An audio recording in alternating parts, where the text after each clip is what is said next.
You may have heard of Cancun, but there's a beautiful little island just a 45-minute ferry ride away called Cozumel. And that's where we're feasting today.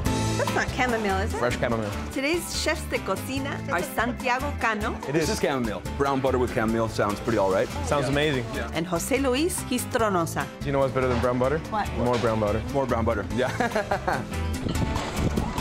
We're going spear fishing with a couple of local divers. A triggerfish. It makes it the best ceviche. In Baja California, there's so many of them, you can always find triggerfish. If we have a bad day, we're gonna have ceviche. Yeah, exactly. Yeah. And shopping at the local market for things that, frankly, I didn't even know about. It's a white cucumber. Looks like a squash. This is a plant called chaya. Oh my God, it's really sweet. Tonight we're gonna make some pickled Greek salad. Then we're gonna go with a dish called a miankam. We're gonna start by making an avocado leaf oil. Oh, that's beautiful. It is amazing. That has like so much flavor, you don't need anything else. I didn't even know avocados had leaves. Cheers.